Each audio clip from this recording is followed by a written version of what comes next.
और बड़ी खबर इस दौरान पटना से आ रही है, जहां जेडीयू सांसद देवेश चंद्र ठाकुर का बड़ा बयान सामने आया है। उन्होंने कहा कि बिहार के सभी दलों ने मुझे हराने की साजिश रची।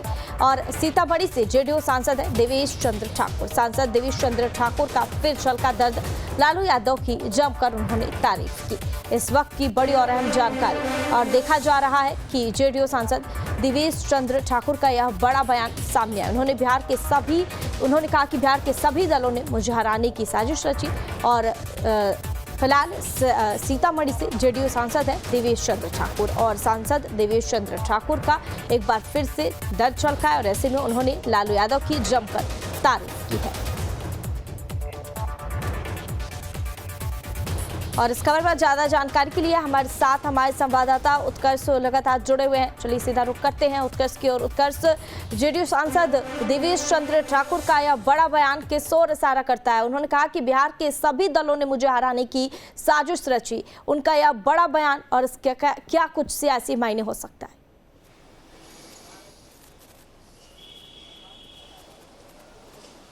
और बिल्कुल देखिए, सीतामढ़ी से सांसद हैं देवेश चंद्र ठाकुर। इससे पहले बिहार विधान परिषद के सभापति के तौर पर भी वो नजर आए हैं, लेकिन जब वो सांसद बने उसके बाद ये दूसरा इस तरीके का अजीबोगरीब बयान कह सकते हैं जो देवेश चंद्र ठाकुर ने दिया। इससे पहले उन्होंने सीतामढ़ी में कहा था कि जो अल्पसंख्यक समाज के लोग हैं उन्होंने मुझे वोट नहीं दिया है, हम उनके लिए कार्य नहीं करेंगे।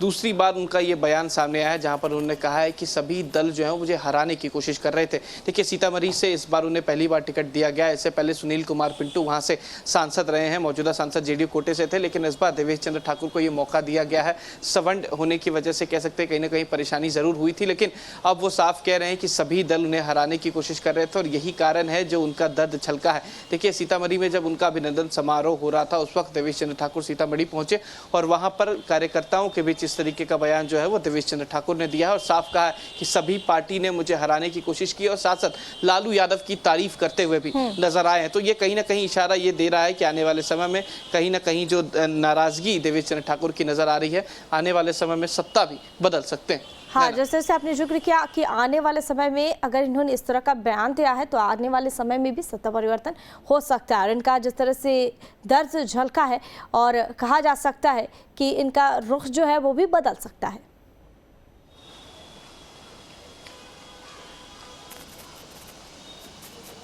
हाँ बिल्कुल, देखिए जिस तरीके का बयान इस वक्त देवेश चंद्र ठाकुर का आया है, ये ज़रूर बताया जा सकता है कि आने वाले समय में कुछ परिवर्तन हो सकते हैं, क्योंकि ये बयान उस वक्त आता है जब इस बिहार में दोनों गठबंधन की सरकार, एनडीए गठबंधन की सरकार है, और जेडीयू इस वक्त केंद्र में भी है और बिहार में भी मुख्यमंत्री नीतीश कुमार है। लेकिन जब देवेश चंद्र ठाकुर इस तरीके का बयान देते हैं, पहले उन्होंने कहा कि अल्पसंख्यक समाज का कार्य नहीं करेंगे क्योंकि उन्होंने मुझे वोट नहीं दिया, और दूसरे बार इस तरीके का बयान सामने आता है जहाँ पर वो कहते हैं कि सभी पार्टी ने हराने की कोशिश की है। खासतौर पर उनका इशारा बीजेपी की तरफ था कि बीजेपी ने उन्हें हराने की कोशिश की है। ठीक है उत्कर्ष, और ऐसे में तमाम जानकारी साझा करने के लिए बहुत बहुत शुक्रिया।